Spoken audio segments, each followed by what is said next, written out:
Si les parece, vamos a hacer alguna reflexión. Los domingos a esta hora nos ponemos reflexivos. Yo les contaba más temprano que fue una... diluvia también en mi editorial hoy, en YouTube. Diluvia ya. Yo les decía que fue una semana cansadora de alguna manera, de esas en las que nosotros que trabajamos de esto vamos de un lugar al otro. Hice más de 3.000 kilómetros esta semana, pero vale mucho la pena para entender que el agro no son esos datos, o no es solo esos datos que damos sobre él, sino la gente que lo hace en los pueblos o en las ciudades en las que lo hacen. Hay datos copados de esta semana que está bueno contar, que son los que yo les contaba también un poquito más temprano. El gobierno, a través del área de agricultura, salía a comunicar esta semana que las exportaciones del campo fueron récord para un enero, con 10 millones de toneladas anotadas de granos. El último enero tan bueno había sido en el 2022, con 8 millones de toneladas, pero millones, histórico, récord. No pueden ser siempre las palabras que aspire a mencionar el campo argentino, o al menos así lo veo yo. Cuando uno va al interior, ahí hay otra discusión. No me voy a poner a ver si está bien o mal llamado interior. Como más les guste, díganle como quieran. Pero cuando uno viaja al interior, entiende que esos datos récord histórico, 10 millones de toneladas, son solamente la consecuencia de la vida que genera el campo en los pueblos y en las ciudades. Ustedes saben muy probablemente a estas alturas del partido que yo vengo de un pueblo muy chiquito. Técnicamente parece que es una ciudad, pero yo no les puedo decir ciudad igual a tejedor, que todavía anota en la libreta el almacenero lo que te fía, que a esta ciudad de Buenos Aires. Así que le vamos a decir pueblo. Yo vengo de un pueblo tejedor. También probablemente sepan, porque lo he transmitido mucho acá, que me invade muchas veces ese miedo de que Tejedor o los pueblos como Tejedor desaparezcan. Déjenme exagerar en esto, porque obviamente no me refiero a que desaparezcan literalmente, que dejen de existir, sino que se apagan. Y la verdad es que ya está pasando. Voy a usar a Tejedor como disparador claramente, pero no porque vayamos acá a hablar de mi pueblo, porque es mi pueblo, sino por el apagón que ya se está viendo en muchos pueblos, en ciudades chicas, que es evidente en muchos lugares. Yo me pongo siempre a observar especialmente esas cuestiones en muchos de los viajes que nos toca hacer por trabajo, pero en Tejedor y en muchos otros pueblos, más del 10% de la gente ya trabaja para el municipio. No hay fuentes laborales genuinas. Trabajan para los municipios con sueldos de miseria, porque los municipios están fundidos. Sueldos de miseria son literalmente sueldos de miseria. Hay básicos que están abajo de los 200.000 pesos. Imagínense, ¿cómo se vive si no es en miseria con esos salarios?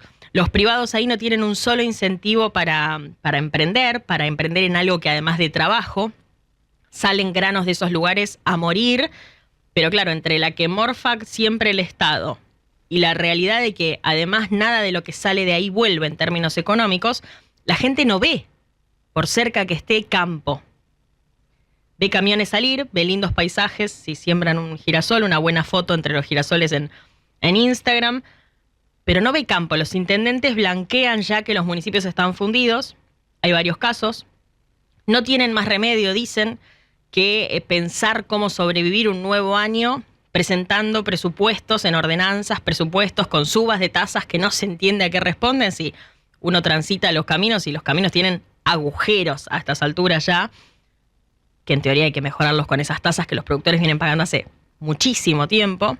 No solo no ven resultados de eso, sino que los intendentes aparecen con la necesidad de aumentar tasas sin que se sepa bien a dónde van esos fondos, pero en definitiva, como decimos, están fundidos y tienen mucha gente trabajando.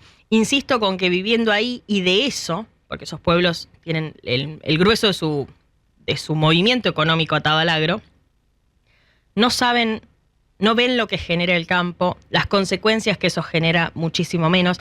Hay alguien que siempre habla de esto, que es Reinaldo Postachini, un empresario de la maquinaria que va como por los pueblos relevando a ver si los chicos de las escuelas, por ejemplo, de plena cuenca lechera en Santa Fe, saben cuántos litros de leche produce por día una vaca. Y no saben, la verdad es que no saben. Y uno lo sabe porque uno sabe todo esto porque por suerte hay excepciones muy interesantes que hacen que uno pueda ver el contraste de los pueblos que se apagan versus los pueblos que están vivos. Esta semana yo les contaba temprano, estuve en Catriló, provincia de La Pampa. Tenés que viajar como 7 horas y media por la ruta 5 jugándote un poco, bastante, la vida entre pasada y pasada de camión, porque la promesa del doble carril es eterna, y llegas a un lugar en el que el campo genera. Conocí un caso, más de uno en realidad, ahí en La Pampa. Viajé a conducir un evento, muchas empresas contando un caso productivo, algo que vienen haciendo, un pool de siembra, una empresa que transforma la materia prima, una industria tope de gama de snacks muy conocidos de los supermercados, y un grupo de especialistas de una universidad pública, todos parados sobre un mismo tema, problema ya a esta altura, resolviéndolo. Se los voy a tratar de contar breve. Por un lado es un pool de siembra que sale a alquilar campos para producir, sale a alquilar unas 70.000 hectáreas todos los años, y se dio cuenta de que ese modelo de alquilar campos para sembrar no va a tener mucho futuro si se sigue haciendo de esta misma manera que se hace 20 años, ponele en el boom de la soja en los 2000.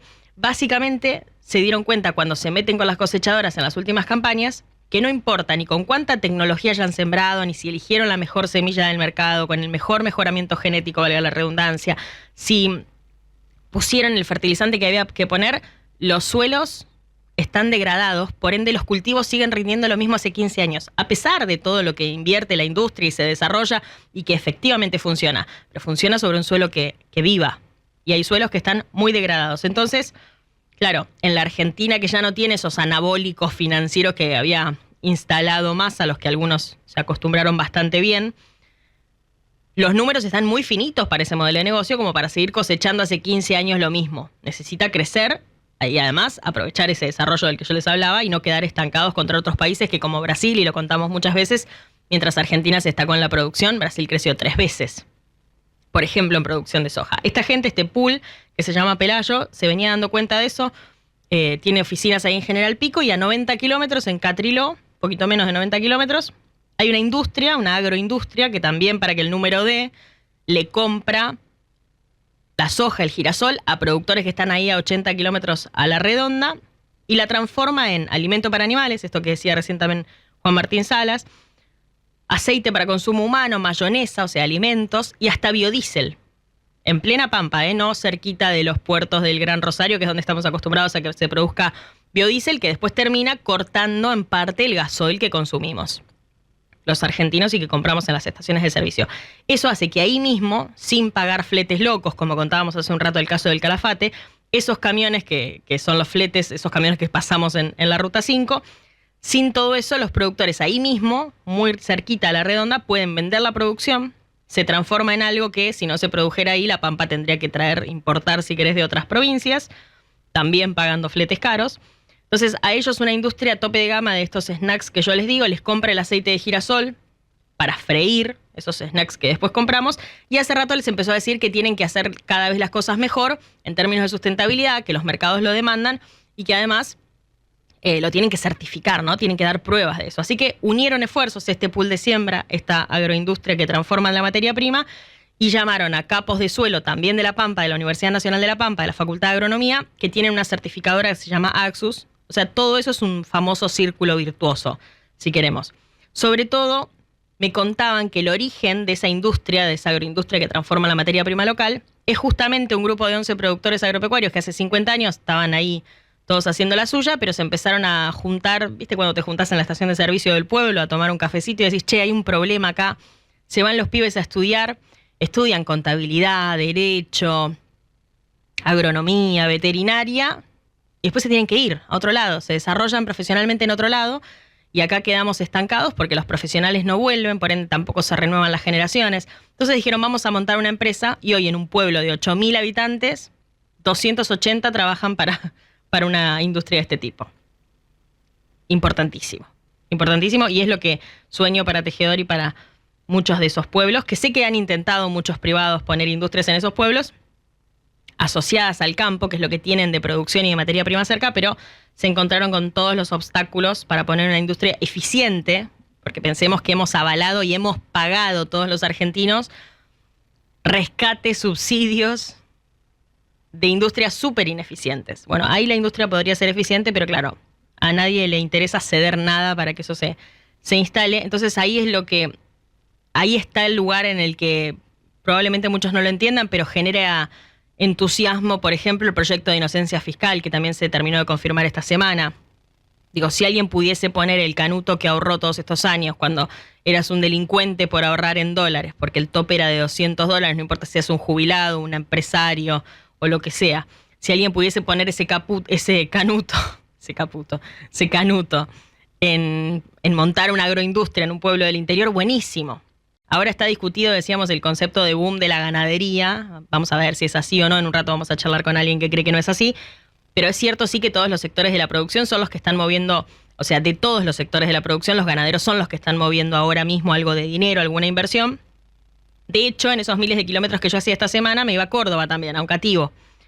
Me invitaba a Claas, una marca alemana, al lanzamiento de máquinas, todas las máquinas que presentaron en un tipo de file enfocadas en lo ganadero. O sea, en realidad en producir y en picar forraje para alimentar obviamente al ganado. Y yo no creo que sea casual que traigan toda esa tecnología que yo vi hace 10 minutos, en noviembre, hace 3 meses en realidad, en Alemania cuando iba a Agritécnica. Es maquinaria que se lanzó en Europa, se creó en Europa, se lanzó en Europa, en Estados Unidos, y en menos de 3 meses llegó como tercer mercado del mundo a la Argentina. Así que insisto que no creo que sea casual, o sea que el potencial está y que todos lo están viendo. Y había también ahí más de 100 personas seguro, muchos eran contratistas, productores, gente que le interesa ver esa última tecnología, aunque no termine de saber si con las tasas que tiene Argentina hoy se la va a poder comprar en el corto plazo. Pero digo que sobran los motivos para tener algo de ilusión, de esperanza, aunque no sobren todavía esos casos como los que yo les contaba, porque obviamente la política fue bastante eficiente en pisar cuanto brote verde surgiera. Cuando uno se pregunta qué falta para llenar de gente esos pueblos, para que esa industria que nació hace 50 años llamada Gente de la Pampa exporte ese modelo a otros lados y haya un gente de tejedor, gente de oncativo, gente de firmar, gente de lobería, qué sé yo, tantas, donde la gente vuelva al pueblo siendo profesional a dirigir una empresa y no tenga que hacerlo recién cuando quiera pasar la vejez en un lugar tranquilo. A mí, a ese qué falta para que se llenen esos pueblos de gente asociada a la vida que genera el campo, siempre me queda la respuesta de una política agropecuaria. El problema es que estamos muy acostumbrados a que las políticas agropecuarias, sobre todo en una era en la que se usaba mucho el concepto de arraigo, vacío, porque no tenía un correlato en la realidad. Esquilmaban al agro, le sacaban todo, pero decían que querían fomentar el arraigo en las zonas rurales, con proyectos de lo más disparatados, inviables, qué sé yo, pónganle el adjetivo que quieran. Era, podés criar una oveja por persona en no sé dónde y hacer agricultura de subsistencia o producción de subsistencia y para que te quedes en el pueblo. Eso no genera arraigo. 11 tipos que dicen, vamos a armar una industria, por caro que no salga, porque en definitiva va a traer gente al pueblo. Eso es generar arraigo. Entonces, por ahí ese concepto, si quieren, le buscamos otro, porque lo usó tanto el kirchnerismo para hacer cría de una oveja que quedó viejo. Pero en definitiva, el agro que movemos, el agro que conocemos, que mueve la aguja, siempre lo han desangrado a conciencia y podría ser motor de esto. Así que si quieren le inventamos otra palabra, no usamos arraigo, pero habría que exigirle a los que están ahí, viendo qué festejar en un comunicado. Yo misma les contaba algunos comunicados que se esfuerzan por repetir con distintas palabras los gobiernos, o el gobierno nacional, que se sienten a escribir también algo que puede ser una política agropecuaria de desarrollo, sobre todo pensando en que esos pueblos que se van apagando, ojalá no lo sigan haciendo.